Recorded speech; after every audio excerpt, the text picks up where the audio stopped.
Narcolepsy After Dark, with terrifying hallucinations around sleep and sleep paralysis. The lines between sleeping and waking can be blurred with narcolepsy. These are underappreciated symptoms. So in this episode, we talk about these experiences and how to cope with them. Today we have an amazing panel of guests. Chelsea Cataldi is a world traveler who enjoys creating things with her hands. She was diagnosed with type 1 narcolepsy with cataplexy in 2010 while living in Japan. And now she's a rising voice as a speaker with Project Sleep. Kistyn Beecher is a storyteller and news producer from Houston, Texas. She was diagnosed with type 2 narcolepsy without cataplexy at age 24, but lived with symptoms for many years before that. She's a graduate of Hampton University and a rising voices speaker. Connor Baker is a CDU nurse working at Rush Copley Medical Center in Aurora, Illinois.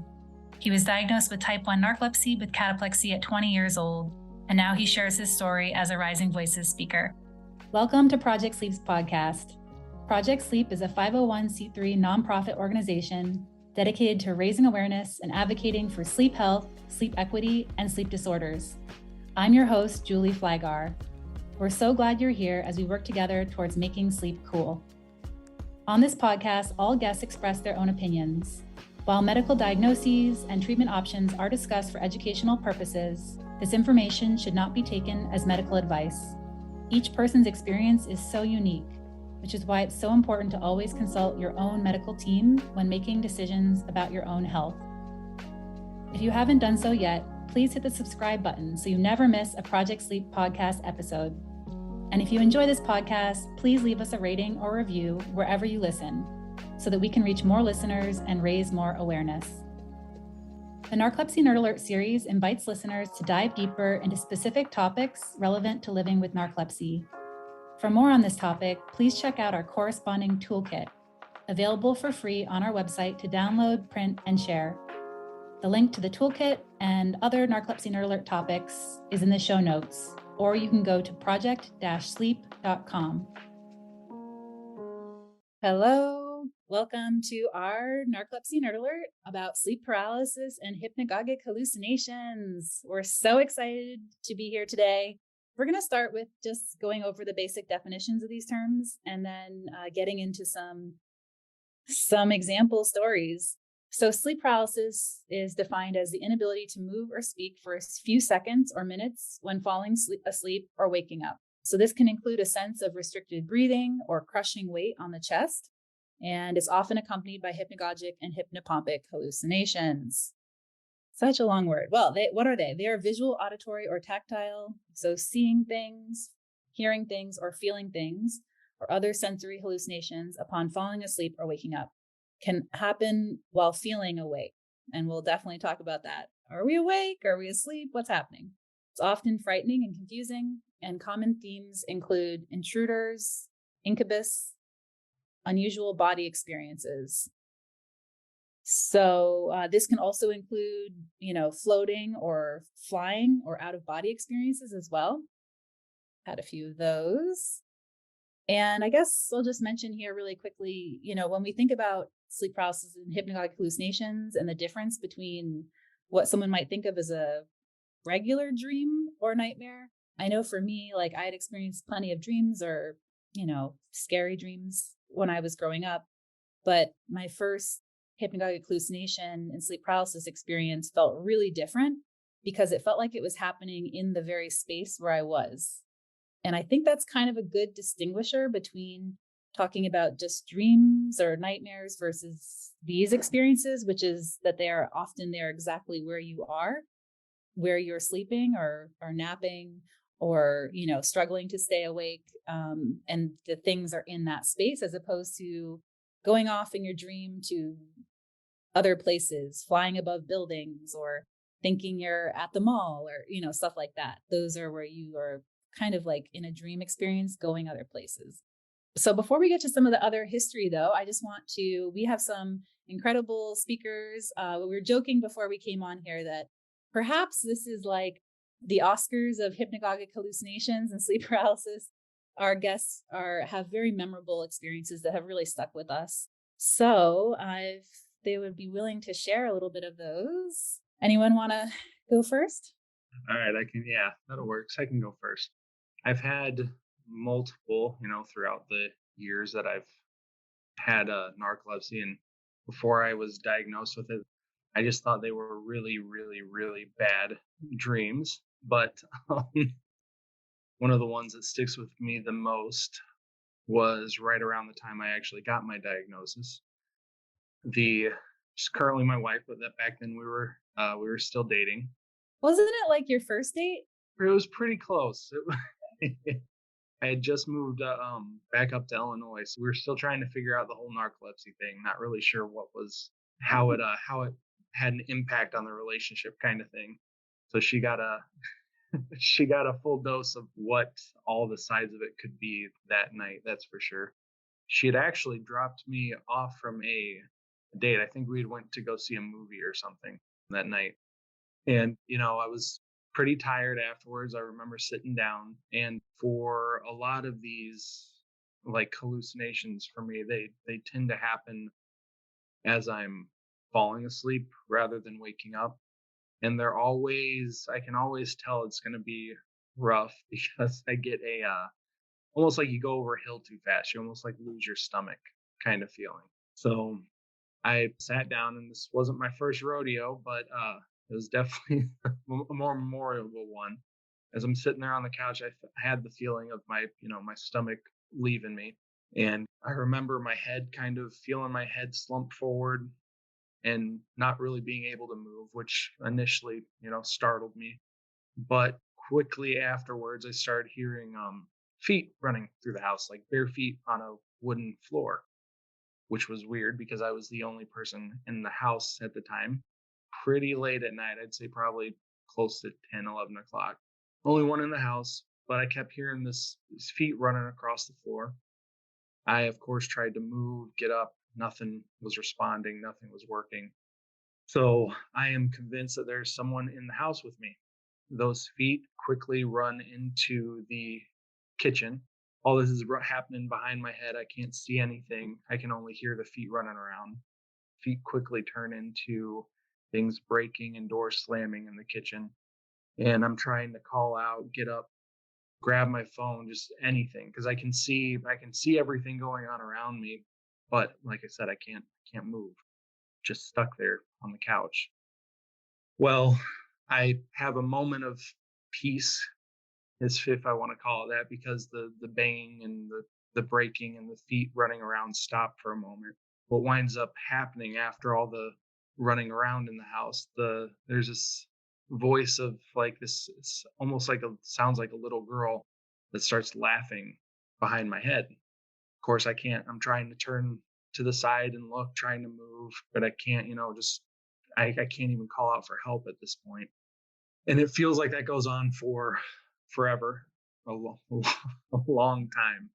And the laughing ends up turning into a I don't know if anyone has seen any of the like horror movies where you've got the like exorcism type of thing, and they start talking in different language real fast, and like almost like multiple voices at once kind of thing.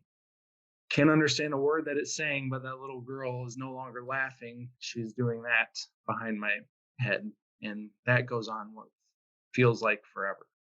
So at some point during this, thankfully, I don't remember doing this, but I was able to call my girlfriend at the time, my wife now, and she said that she heard me just muttering like help, help, help over and over and over again. And she had managed to get all the way home, which was about half an hour away from where I was, and all the way back to me during this entire time. So that episode went on for at least an hour.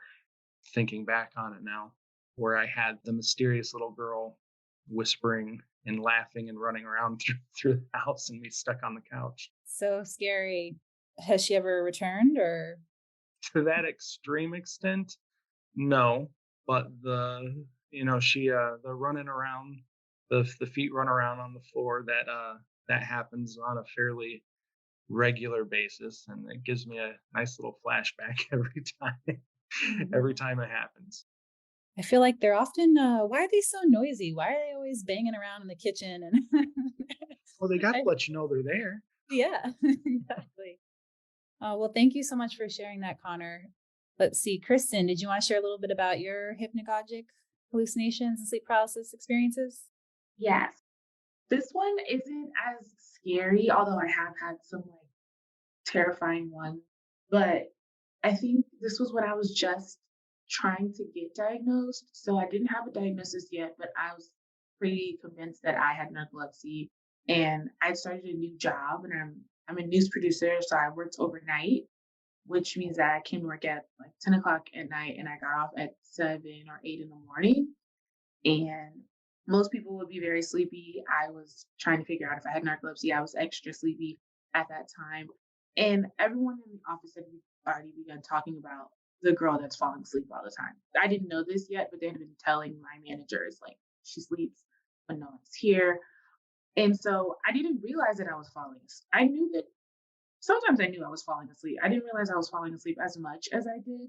And so I later learned that we had really high ceilings, kind of like, I don't know if you've ever been to an airport. One time I was like in LaGuardia and the ceilings were super high and there were birds flying around in LaGuardia. And I was seeing, I thought birds had gotten into the newsroom and were flying around. And I kept being like, yo, like that bird, it's like 3 in the morning. I'm like, y'all don't see that bird like flying around here? And I'm sure they thought there's something wrong with this girl. She sleeps, she's new, she's seeing birds. And I was just convinced that I could see the bird, but nobody else could see the bird. And I didn't think anything was wrong with me. I was just like, the bird is really fast and it's really good at flying. And I'm the only person who could see it. And so that went on for like a couple of days. Like I would see the bird flying by and I thought that it was getting in and getting out somehow. I later learned through Project Sleep, because my sleep specialist did not explain what hallucinations were. That was a hallucination. And that's what helped me to realize that there are times when I don't realize that I'm falling asleep, that I am going to sleep in public. And as Julie was saying, like everything around me looks exactly the same. And so sometimes when I'm at work, something will happen and it'll be a normal day. Like I think I'm writing a story, and then like I don't like two knives will go across my this computer screen, and they won't like hit me or anything. But and then I'll be like, oh, there are not knives in here, Kristyn. You are asleep, and that's how I realized that. Oh, I should get up and like move around because I've been sleeping. And then when I like, especially if I'm starting to have sleep paralysis in that moment, I'm trying to like wake myself up. I look at the screen and like I've written just gibberish. And that's how I realized that I have been asleep, but I would not they're not always scary. The knives is scary, but they're not always scary. They're just abnormal, but only a little bit to the point where you're not really sure if it's real. And if I'm sitting straight up and at my desk, I would not know if it wasn't not abnormal to me that a bird would get into a place with high ceilings. So I just thought that that was real, but clearly I was asleep. Yeah, the very real nature of these is incredible. I like to describe to people that I just don't know if anything that happened around my sleep time was real or not. I pretty much assume it's not real because that seems like the first best guess. Yeah, well, thank you for sharing. Chelsea, you want to share a little bit about your experience? Sure. Like you had said about not being a stranger to nightmares or crazy dreams or whatever, I've been plagued with like horrific nightmares for as long as I can remember. My mom said I was probably like 2 or 3 when they started. And so I've just dealt with them my whole life. And, during emotional times, like if I was going through a breakup or was stressed out about school or something, they usually were worse. And that's true with every symptom of narcolepsy. Now I've learned that if I'm stressed or going through a hard time, it makes everything worse, including my hallucinations. But the first hallucinations I can actually remember was when, right before I got diagnosed, living in Japan. But Why were you in Japan? so my husband was in the Air Force. He's retired now. He was active duty Air Force and we were stationed in Okinawa and I loved it there. And I worked with a lot of local nationals and hung out with a lot of local nationals. So I got a real good experience and sense of the culture, which I'm sure also like influenced the way I perceived these hallucinations because I literally thought that they were hauntings. Like I didn't think I was dreaming. I thought they were for sure real and I was being haunted by spirits or something, which because part of their culture is they believe that you're like surrounded, by spirits and stuff, not necessarily hauntings all the time. But we were living on base, which also there was a lot of like battles during World War II in Okinawa, and especially in certain areas of the base. So there's a lot of talk about different houses that were haunted. So I'm sure that had a play on it as well. But one night I was asleep, and when I have a hallucination, I have them both falling asleep and waking up. I get them on both ends, unfortunately, and they're almost always coupled with sleep paralysis. So kind of like what Connor was explaining, like he couldn't move, he couldn't cry out, he couldn't do anything. That's what I experienced as well. And the first one, like it didn't seem horrific at first because I was laying down and no, that's not true. It was. I thought I heard someone breaking in to our house. And like I thought I heard glass breaking and someone like shuffling through things, throwing things around. Yeah, they're really noisy, always. And then like coming up the stairs. I could hear someone coming up the stairs to our bedroom. And I'm thinking like, oh my God, someone's breaking into the house. Someone's breaking into the house. Like, why is my husband not waking up? And I can't move or like scream out or call out to him or anything. And then all of a sudden, like it got quiet. And then, and my husband and I were like I was facing the wall. He was facing me as we were sleeping on our sides. And that's how we fell asleep. And I could feel him stroking my hair, the back of my hair. And like probably to calm me because he could sense my distress. And I thought, oh my God, that is so sweet. That is so nice. And so I rolled over to like thank him.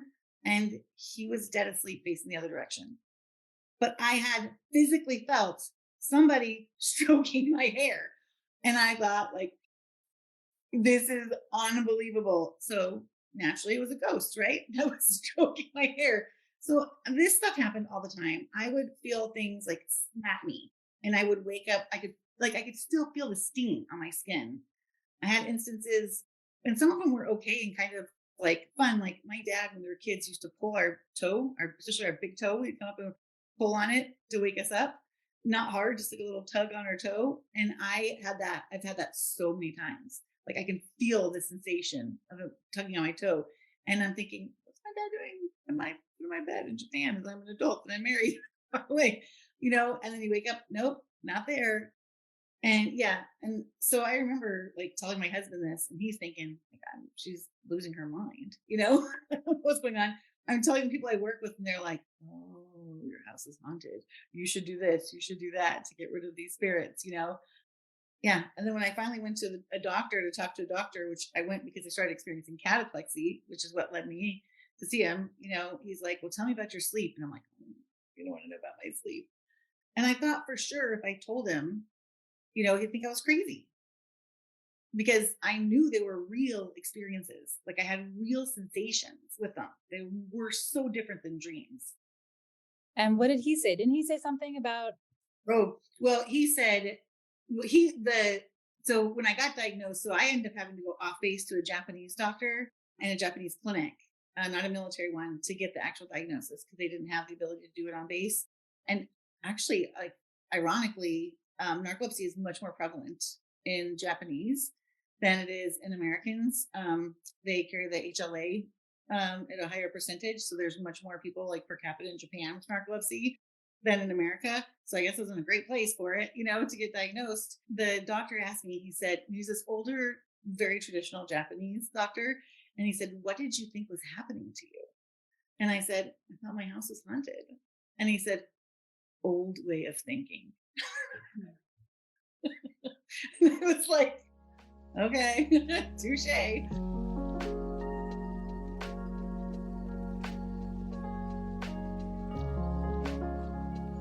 I'm curious from Kristyn and Connor too. Did you guys think of these as like a medical problem that you address with a doctor, or more of like I don't know what's happening? Did you guys bring them up right away to doctors? I never did. And I can remember an early one. If honestly, now that I'm thinking about it, that actually shifts my like timetable of when I thought I may have like developed narcolepsy. I was a kid. And I thought maybe like 14 this week because I can remember falling asleep in class, but I was like 11.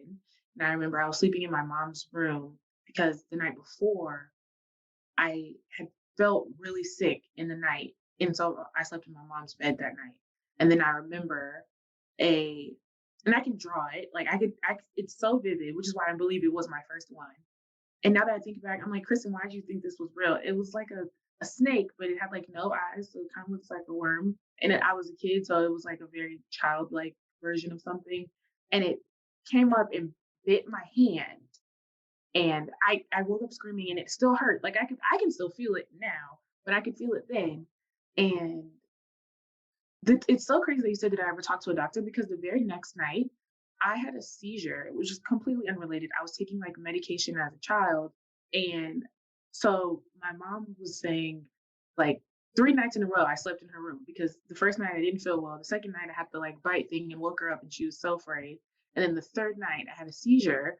And I know I definitely didn't tell the doctor like, oh, by the way, the night before a snake bit me in a dream.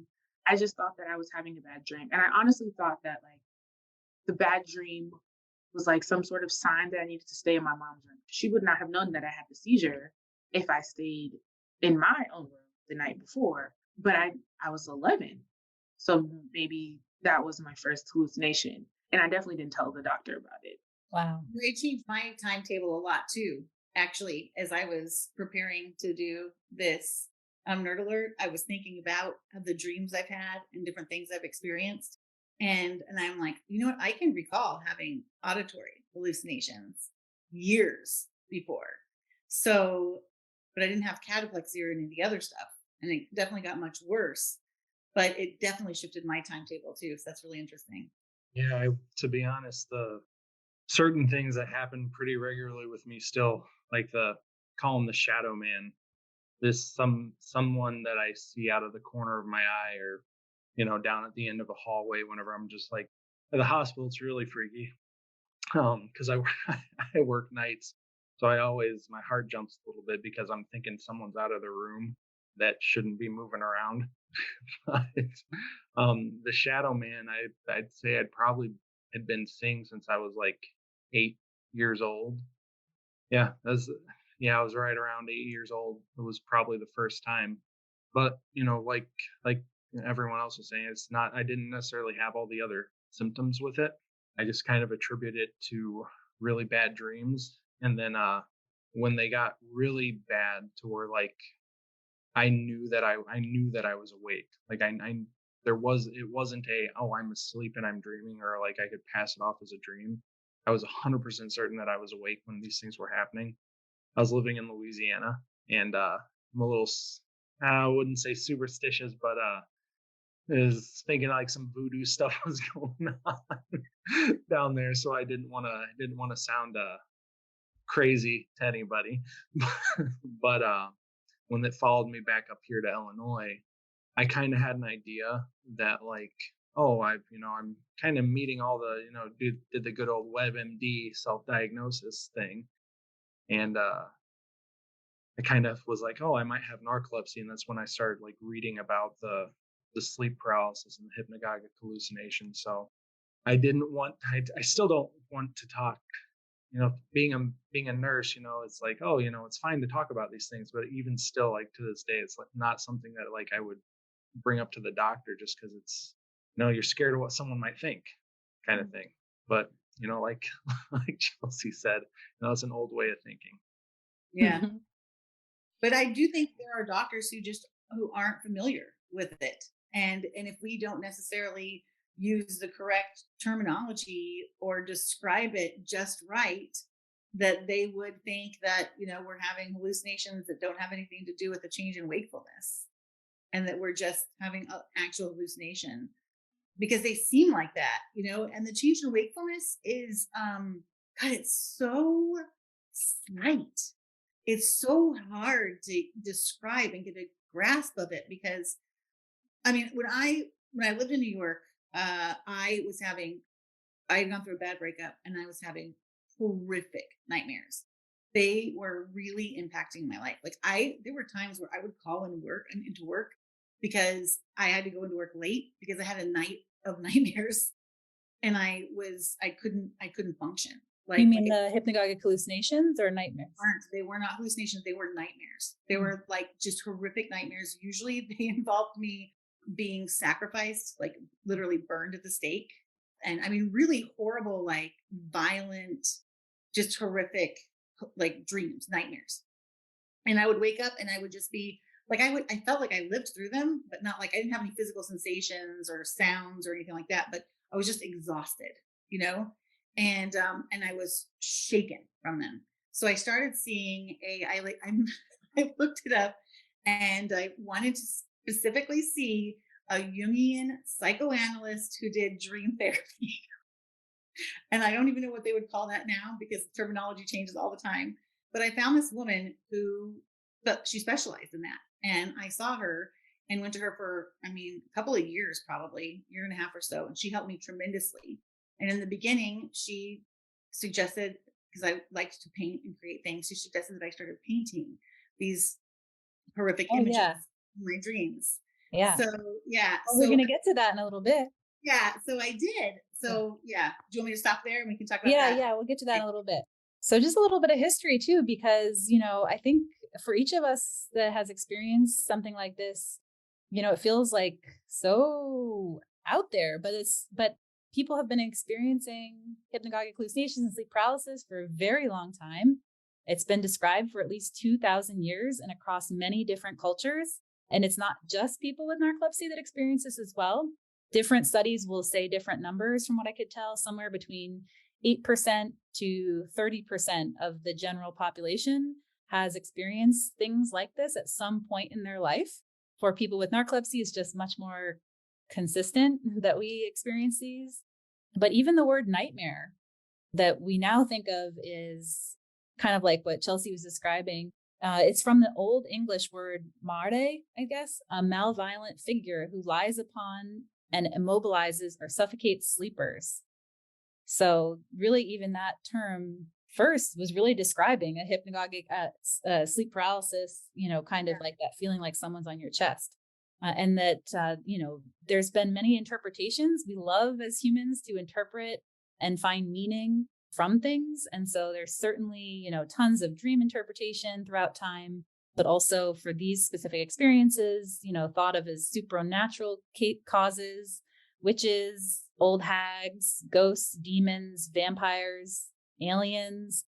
We have a great article on Project Sleep's website that goes through some of these different examples and how they can be hypnagogic hallucinations. So I know my first hallucination is a man coming into my room, and I remember him reaching out towards my neck, but I don't think he was like crushing on my neck. I just felt like he was about to strangle me. But have you guys had that sensation of like not being able to breathe or that something's on your chest? Absolutely. A lot, actually. And I had started having that in my like mid-teens. And I had that a lot after when I was going through a stressful period in high school. And I had it, and it felt like there was this like darkness and weight on top of me that was so heavy, and it was super hard to breathe, and I couldn't scream out, I couldn't do anything. For me, there was I mean, this doesn't happen as much anymore, thankfully.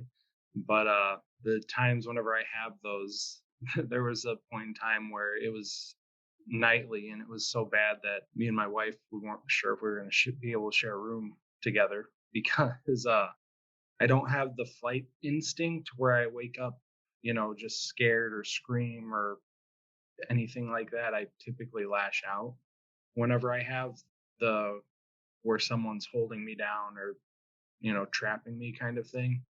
I would wake up, and I'd wake up swinging, or we laugh about it now. It's not really funny, but we laugh about it now. But back when it was closer to whenever I used to do MMA and boxing and stuff, and it was closer to whenever I had just stopped. There were times where I'd come out of one of those, and I'd immediately put my wife in a submission hold, just out of pure instinct reflex, because of how realistic being restrained felt. I was 100% for sure that I was being attacked. to the point where, like, just like I said, just instinct took over whenever I would come out of it. Wow. And isn't your wife also, wasn't she also a fighter though? She had some fight in her? Yeah, she's she's hit, bit, um yeah, she's gotten her punches in too. Uh Good. but yeah, no, she's made sure I snapped out of it pretty quick. Oh, good.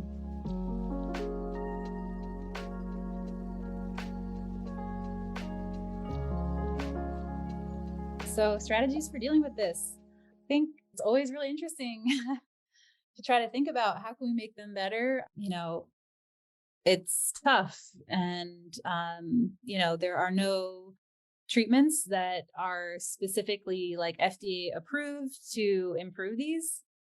I'd say that some treatments might improve them, but they're certainly not FDA approved and indicated for reducing these things.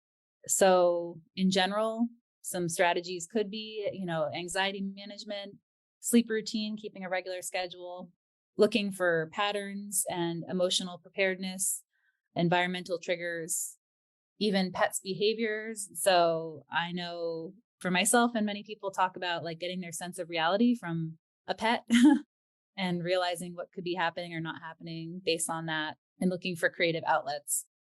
One strategy that I've figured out, I guess it would be kind of like a emotional preparedness, is that I've realized that if I'm questioning whether I'm awake or not, like, is this really happening? If I can think that in my head as I'm having one of these, then I try to remember that that means it's probably not happening. Because once I actually am awake fully, I'm always like, oh, this is reality. Like, I don't really, like, once I'm really awake, I'm like, oh, yeah, this is awake. When I'm awake, it's not a question about whether I'm awake.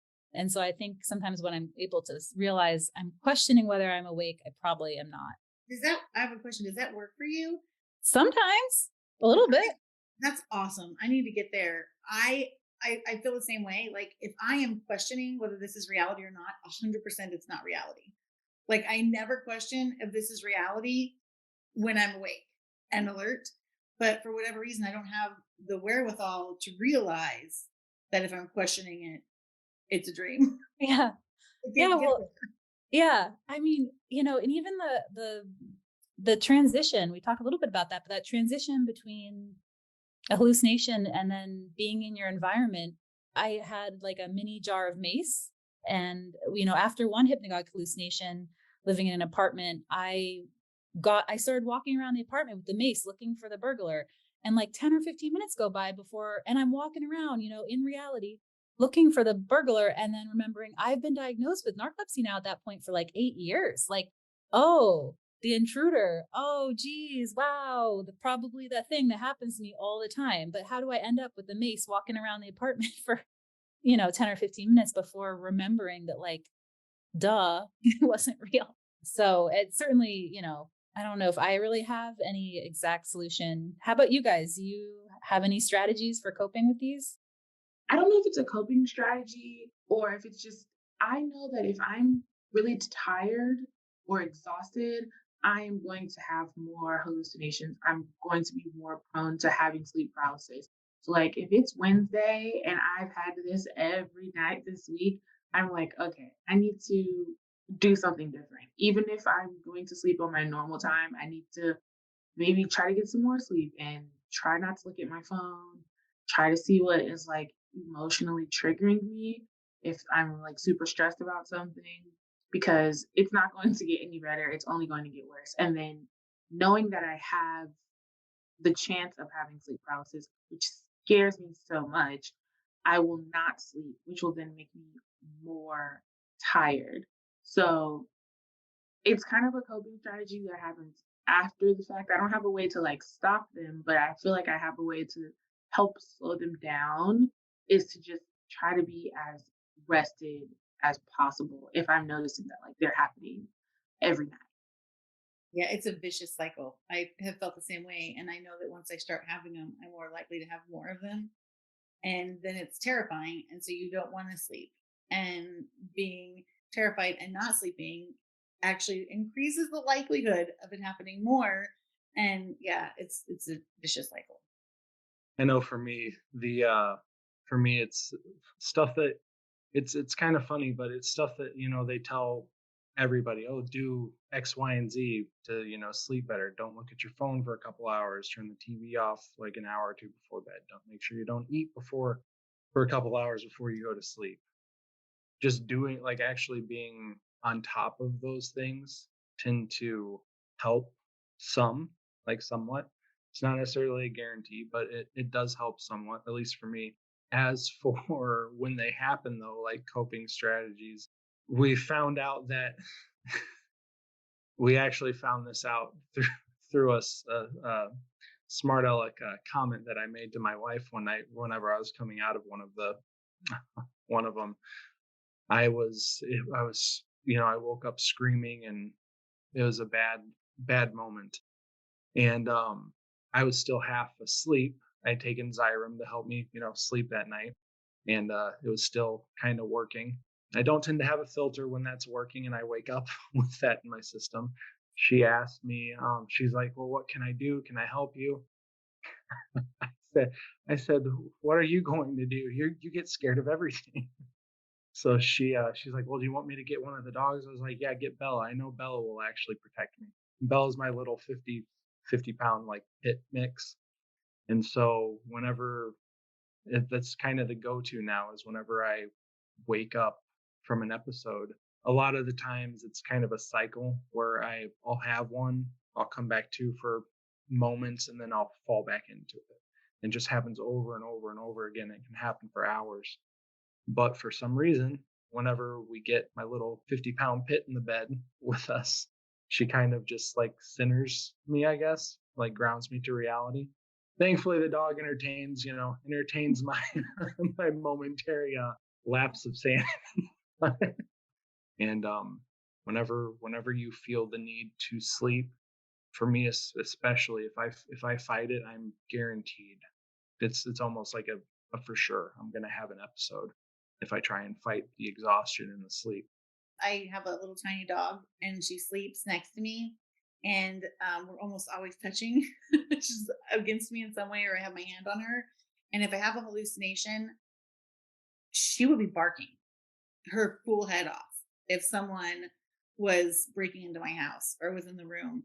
And knowing that she's not responding to anything is helpful and calms me enough to where either I can fall back asleep or wake up. And it has actually helped stop the loops of it. That's what I call them, just like Connor, to where it's like you just get stuck in this endless cycle of hallucination, sleep, kind of awake, hallucination, sleep, kind of awake, and it can last for hours. Otherwise, I also would say I do avoid scary movies and stuff. I feel like I don't need any more material for my hallucinations than it already has. So that's something I do as well. So, Chelsea, you did mention a little bit about your art, and do you want to share a little bit more? so the therapist I saw in New York, she encouraged me to paint the scary things for my dreams. And I did that for a while, and it helped some. And then she actually taught me lucid dreaming techniques, which helped tremendously. So I stopped painting them and just used the lucid dreaming techniques. But when I started having the hallucinations and the sleep paralysis, I guess because my level of sleep isn't deep enough to do lucid dreaming, I can't control those at all. I was back at this point where I had no mechanism of or resource to use. And so I started painting the hallucinations. I went back to what I had done before, and it actually really started to help. Just by using it in a creative way, I take ownership of it and I can manipulate it into the way I want to. And really, it's mine to own. They're my hallucinations. They're coming from my brain to begin with. So it's really just owning what I already own and saying like, I'm going to let you be a little less scary. And in doing this, it made them not nearly as scary. And actually they became a lot more tactile, I think, than visual. So sometimes I will like write a story about it or just talk about it. Like the bugs, I for whatever reason can't seem to draw the bugs. So I will write like little short stories or something, or even horrible poetry about like bugs. I've had many hallucinations that are kind of like the Indiana Jones and the Temple of Doom, where you're just like literally like covered with insects crawling all over you. So I'll write something about that, and just using it in some kind of creative outlet has seemed to help me. Yeah. We got to look for the silver linings, as we say, and as best we can. Doesn't make these things go away, but all the creativity that comes from this is incredible. So we do have some poetry to share as well from Elizabeth Wilson. Elizabeth Wilson was diagnosed with narcolepsy type 1 when she was 38 years old, and she's also a graduate of the Rising Voices program and an award-winning poet. And she just actually published her first book called Window Panes. And she has actually recorded a quick video of her reading her poem for us that we're really excited to share today. Nightfall. I'm electric. A current ripples from my crown to my toes. The ossicles in my ears hum and whir. I'm restrained by a witch stronger than gravity. Her incantations press against my chest, crush my breath. This is a dream, I tell myself, a nightmare for the waking. If I can just move my pinky finger, I'll break her spell. I'll wake up. Night will fall around me. So powerful. That just gave me chills.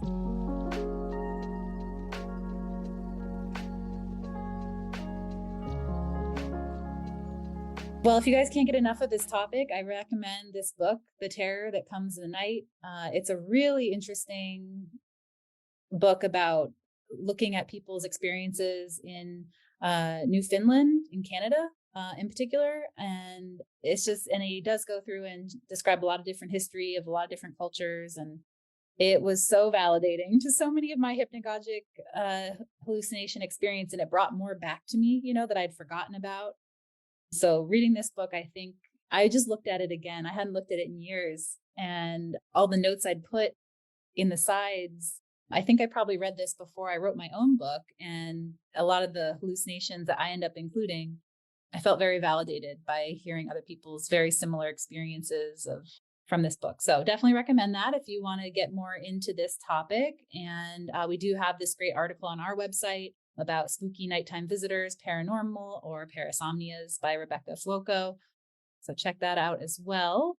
Just in closing, just remind everyone that there are great organizations that have great resources, including Project Sleep, but also in America, the Hypersomnia Foundation, Narcolepsy Network, and Wake Up Narcolepsy have various great resources. And there are also international organizations around the world. We have a list of those on our World Narcolepsy Day page. And, really interesting how different cultures interpret hypnagogic hallucinations and sleep paralysis as well. Chelsea talked about Japan, but, some of our different speakers from different countries have talked about, how things are interpreted in their countries. So a really interesting discussion there too. And just a quick reminder that we will have a toolkit coming out from this discussion. So with that, I just want to thank everyone for tuning in today. And a huge thanks to our special guest today for sharing with such vulnerability and honesty. I know this topic is, it can be hard to talk about and it's hard to experience. So your willingness to come here and share just means so much because, maybe we can't always make them go away, but there is a lot of power in knowing that we're not alone. Cheesy, I know, but so true. All right. Thanks, everybody.